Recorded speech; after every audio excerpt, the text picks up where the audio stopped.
আজিজ ভাই, এই যে রাজনীতিতে তৃতীয় ধারার প্রচেষ্টা, দ্বিদলীয় বৃত্তের বাইরে গিয়ে বিভিন্ন সময় তো প্রচেষ্টা হয়েছে। তো তরুণদের নেতৃত্বে যারা এই ছাত্র আন্দোলনের নেতৃত্ব দিয়েছে, যারা, এটা তো সত্য যে বিএনপি 15 বছরে যেটি পারেনি সেটি তো এই ছাত্ররাই করে দেখিয়েছে বা করেছে। যে তারা একটি দল গঠন করতে যাচ্ছে, এই দলটি আসলে কতটুকু জনমনের সাড়া ফেলতে পারবে? দেখেন, এক নম্বর কথা হলো যে 52 সাল থেকে, আমি 68 সাল থেকে আমি নিজে সক্রিয়ভাবে আমি জড়িত। প্রত্যেকটা আন্দোলনে ছাত্ররা নেতৃত্ব অগ্রভাগে থেকে দিয়েছে। হুম। কিন্তু কোনো ছাত্ররা, আপনারা খেয়াল করে দেখেন, কোনো আন্দোলনের ফাইনালি কিন্তু স্টেক কিন্তু ছাত্র নেয় নেই, অংশ নেয় নেই আন্দোলনের অংশ হয়তো ছাত্ররা করেছে, রাজনৈতিক দলই গ্রহণ করেছে থ্রু নির্বাচন বা অন্য কিছু। এইবারে প্রথম ছাত্ররা বলতে চেষ্টা করছে এই আন্দোলনে ছাত্ররাই পরিবর্তন ঘটিয়েছে। কিন্তু 17 বছরে যে আন্দোলন সংগ্রাম হলো, গুম খুন, আয়নাঘর, এতে একটা পরিস্থিতি তৈরি হয়েছে। ছাত্ররা আন্দোলন করেছে কিন্তু কোঠা নিয়ে শুরু করেছে। ছাত্ররা কোনো সময় বলে নাই এই দেশে পরিবর্তন চাই। একটি দাবাতেও এটা ছিল না। হ্যাঁ, এক। দুই হচ্ছে, এখন ছাত্ররা সামনে রাজনীতি করার লক্ষ্যে যেসব বক্তব্য দেয়, সংবিধান মানি না, মুজিববাদী সংগঠন ফেলে দেব, 71 মানি না, স্বাধীনতা মানি না, ইত্যাদি ইত্যাদি। অর্থাৎ বাংলাদেশের স্বীকারোক্তি তাদের কাছে পাওয়া যাচ্ছে না। স্বাধীনতা যুদ্ধে যে 30 লাখ নিয়ে বিতর্ক আছে, কিন্তু এটা কেমোথেরাপি করে এটাকে আটকানো হয়েছে। কিন্তু লাখ 30 কত বিধ্বস্ত, কত লোক। ধরেন আমি নিজেও মুক্তিযুদ্ধে ছিলাম, আমি তো দেখেছি আমার ফ্যামিলি কি অবস্থা। হ্যাঁ, এবং এই 15 বছরে আমার ফ্যামিলি 19 জন সরকারি চাকরি করতো, জানেন আপনি? 19 জন, 19 জনই আমার কারণে, সবগুলো ছেলে ব্রিলিয়েন্ট, তারা চাকরিচ্যুত হয়েছে এবং তারা সব বিদেশি অর্গানাইজেশন অথবা বিদেশে চলে গেছে। একজন শুধু এখনো সরকারি চাকরিতে আছে। কিন্তু কাহিনী শুনবেন, সে আমাকে জিজ্ঞেস করছে আমি কি করব। তখন তুমি বেশি বেশি মুজিববাদ বলো এবং বেশি বেশি বঙ্গবন্ধু বলো। এখন বলছে চাকরি আছে, প্রমোশন হয় না, সরকারের পরিবর্তন ঘটছে, কিন্তু হয়তো বঙ্গবন্ধু করে ফেলছে, সুতরাং সে আটকায় গেছে। অর্থাৎ দেশে সরকার পরিবর্তন হয় কিন্তু মানুষের মুক্তি আসে না। এই জন্য এটা ঠিক, এ দাবি ঠিক যে জনগণের কিন্তু একটা আকাঙ্ক্ষা যে আমাদের দেশ যাই বলি না কেন, এত ফেইলর তার সত্ত্বেও কিন্তু অনেক সূচকে, সামাজিক সূচকে আমরা এগিয়েছি।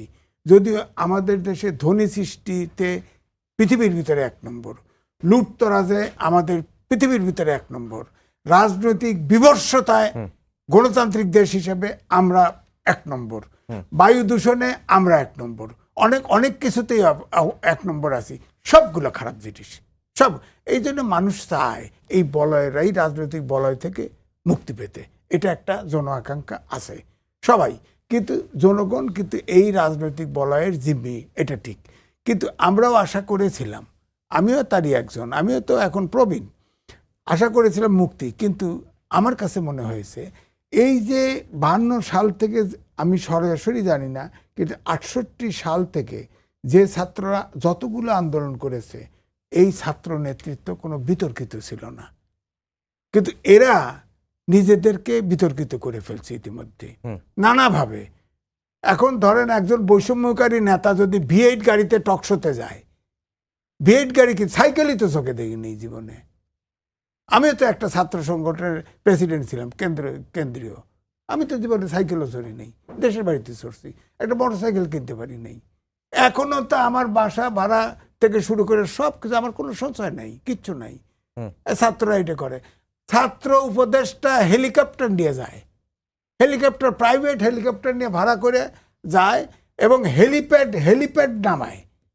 আর আপনার 6 দিনে 18টা এক উপজেলার থেকে আর এক উপজেলা কম্বল বিতরণের জন্য হেলিপ্যাড নাই, হেলিকপ্টার নামার, হেলিপ্যাড 2 জায়গায় হেলিকপ্টার বানাইছে, হেলিপ্যাড বানায় আবার হেলিপ্যাড ভেঙে দিছে। ওই ছাত্রটা এখনো বুঝ আসে নাই। কারণ হচ্ছে মিনিস্ট্রি থেকে টাকা দিছে, হেলিকপ্টার স্কোয়ার থেকে ভাড়া করছে, শুনে রাখেন, এটা অডিট হবে না? অডিট হলে এটার জবাব দেবে কি? 20,000 টাকার কম্বল দিছেন, 36 লাখ টাকা খরচ করছেন, হিসাব আসবে না? ওই ছেলে তো বিপদে পড়বে। তার তো মানে অর্থাৎ ম্যাচুরিটি আসতে হবে। তার মানে সরকার চালানো ছাত্র হলেই সবকিছুর নেতৃত্ব দিতে হবে তা না, সরকার চালানো আলাদা জিনিস। ধরেন বিশ্ববিখ্যাত ডক্টর মোহাম্মদ ইউনূস, আমিও তার পক্ষে 3টা লেখা লিখেছি যে সে আমাদের জাতীয় সম্পদ। আপনি বলেন তো, সব জায়গায় গেলে রাষ্ট্রনায়ক বলেন, সরকার প্রধান বলেন, তার সাথে দেখা করার জন্য লাইন, সবাই বলে তুমি কি সাহায্য চাও, বলেন তো একটা সাহায্য আসছে পর্যন্ত? বলেন, একটা উদাহরণ দেন কোথায়? সবাই প্রতিশ্রুতি দিছে, সাহায্য আসে। তার মানে হচ্ছে যে জন আকাঙ্ক্ষা তৈরি না হয়েছে। না, দেশ চালানো রাজনীতিতে পরিপক্কতা লাগবে। আমাদের দুর্ভাগ্য হলো আমরা যে রাজনীতিবিদরা পাইছি, এটা তারা এটাকে প্রফেশন হিসেবে নিচ্ছে।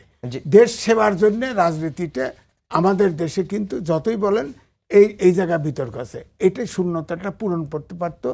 সেটা হচ্ছে ধরেন এই যে জাসদ, 9টা মাস ট্রেনিং দিয়ে যুব সমাজ নিয়ে একটা জাসদ তৈরি হলো, অত্যন্ত ভাইব্রেন্ট, মানে শেখ মুজিবকে কাঁপায় ফেলছিল। হটকারিতার কারণে সংগঠনটা টিকলো না। এখন এরা তো ছাত্ররা তো আমার কাছে বিবেচনায় তাই হয়েছে, তারা তো বুড়োদের তো মানতেই যায় না, মানতেই যায় না, তারা নিজেরাই সব করবে, সব অবসোলেট, অতীত সব অবসোলেট, অতীত মানুষ সব অবসোলেট বাদ দিয়া তারা যদি সব সিনিয়র জুনিয়র যুবক তরুণ মিলে একটা কিছু প্রচেষ্টা শুরু করতো, অবশ্যই এটা জন আকাঙ্ক্ষা আছে যে দেশে একটা নেতৃত্ব, নতুন নেতৃত্ব চায়। সেখানে এখনো দেশে শোনেন